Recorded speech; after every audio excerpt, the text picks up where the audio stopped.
The next submission is an oral presentation by the Canadian Environmental Law Association as outlined CMD 15H 2.122 and 2.122A and B.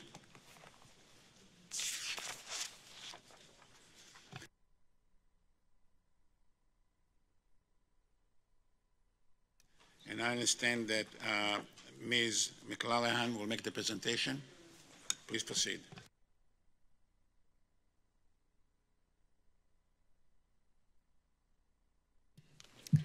Thank you very much, Mr. Chairman, and thank you for giving us the opportunity to attend here today. And I'd also like to acknowledge the support of the funding program and acknowledge, although with me here today is Mr. Jeremy Dixon, who's an LPP program, will be a lawyer in Ontario in a few months, is already a lawyer in Texas and New York. But I also had the assistance of Mr. Rizwan Khan, who's a lawyer in Ontario who articled and then did contract work for CELA. And that funding program allowed me to have Mr. Khan assemble documentation relevant to Kincardine emergency planning. I would like to comment that things have changed quite a bit. As you know, CELA was looking at emergency planning at the Darlington New Build, Darlington Refurbishment, and Pickering hearings. And we had indicated to many people, including representatives of Bruce Power at one of the emergency planning discussions last year, that we would also be looking at the emergency planning at the Bruce plant. And we've looked at all of these in the wake of the Fukushima accident to inquire into the sufficiency of emergency preparedness around the plants, particularly because this is one of the most critical issues with respect to protection of the public. And as you have heard many times, the goal of emergency planning is to make sure that the public is not exposed to radioactive dose in the event of an accident. And as I said to you at the Pickering hearing and before you did the emergency planning regulation 210.1, it's an important part of your role and your jurisdiction to be looking at the adequacy of emergency planning. So I would urge you not only in this hearing, but in every licensing hearing, to look at it in detail and to look at the documents in particular, and to make sure that their compliance with the provincial plan, there's a master plan of the province from 2009, is evident, and also with your own reg doc is evident. So before, and I won't have time to go through every slide, I'll hit a few highlights in a moment, but before I do that, I might also mention that as I do note in the presentation and in my material, the current plan that's adopted by the town of Kincardine is dated to 2006. That plan has an appendix. You've heard about Appendix N, which deals with emergency procedures.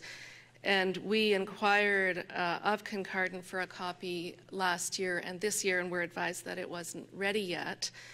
And I made similar inquiries of Mr. Nodwell at Emergency Management Ontario this winter, who advised that it was being prepared. Just prior to the April 7th date, I became aware that Bruce Power had indicated to Greenpeace that there was detailed emergency planning, so I asked what that was. So they kindly sent me documents, which included the documents I had already reviewed and was familiar with, the Kincardine emergency plan, for example.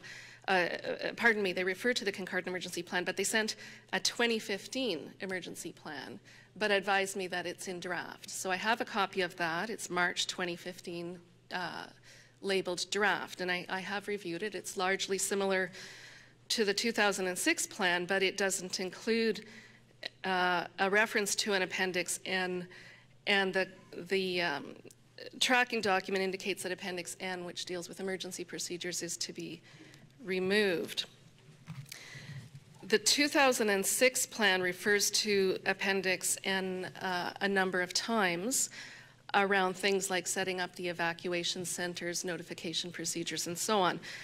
which is why I was asking for it all along and why it always struck me as important.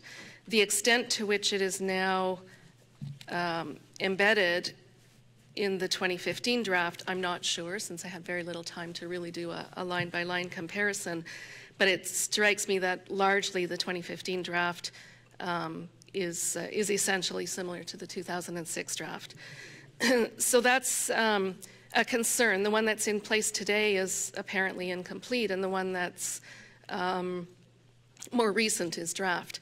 The other thing I was concerned about, and I noted in my report, is that Saugeen Shores is identified in the provincial master plan as a host municipality.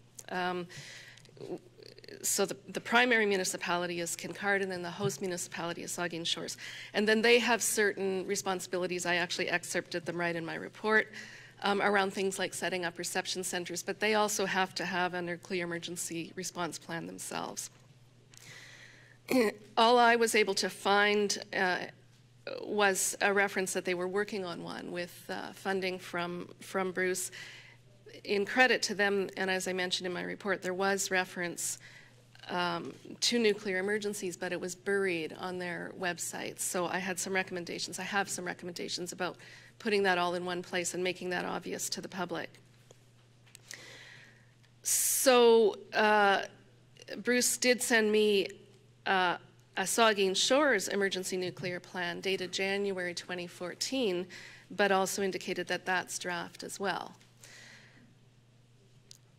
So this is the kind of concern I have. These are old plants operating for decades, and it's not as though they were just commissioned last year.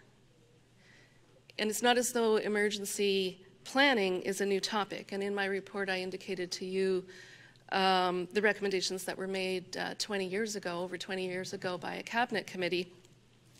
And I used that as a framework for some of the recommendations. That report from the Ontario Cabinet doesn't appear to have been acted on, at least that we can see, because, for example, the planning basis hasn't been revised and the emergency planning zone hasn't been revised.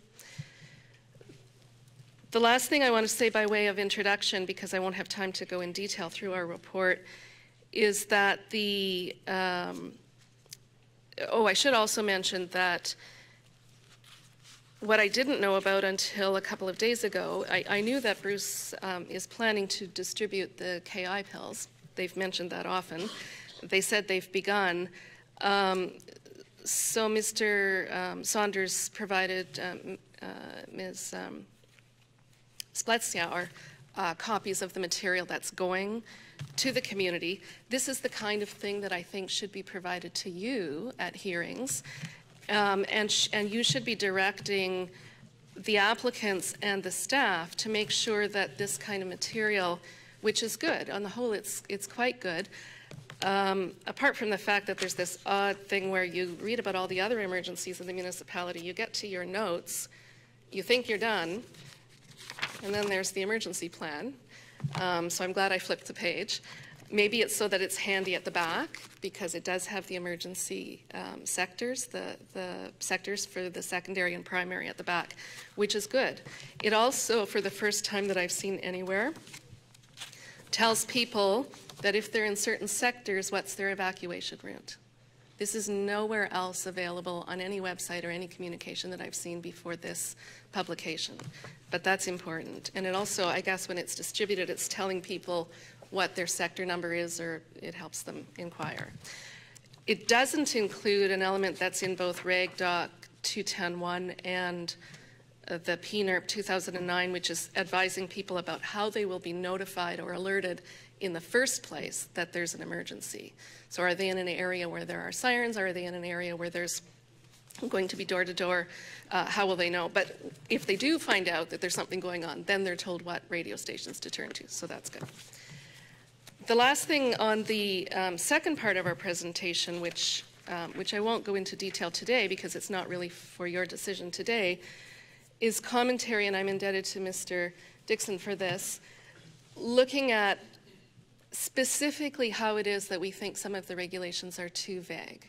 I've said that at some of the previous hearings, but it details in quite a bit of detail. This will be useful to us in future reviews of your regulations, which I've heard from staff repeatedly is a continuous improvement exercise. And I especially point to the fact that I would submit, and I will submit in the future, that you have jurisdiction over the planning basis around the Canadian nuclear plants. I know you defer to the provinces on that. We are attempting to engage with the province here on that. We think it's a big problem, and I make detailed recommendations in my report about that as well.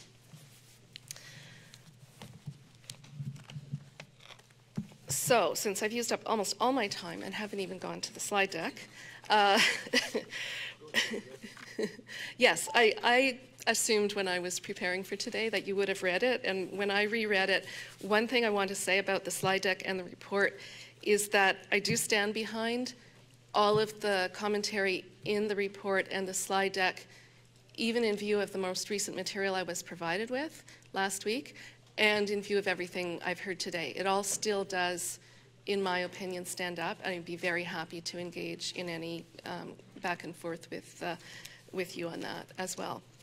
So the last thing I want to say, because it has had little attention, is that on slide, very back of the slide deck, we talk about recommending that the reactors not be approved to run past the 210,000 extended or full power hours that the reactors were originally designed to, and that's been the point at which refurbishment has been considered in the past. And the recommendation of the staff is to go to 247,000 full power hours, and we would ask that you not license the plant beyond the 210,000 full power hours without a full hearing on refurbishment. Thank you.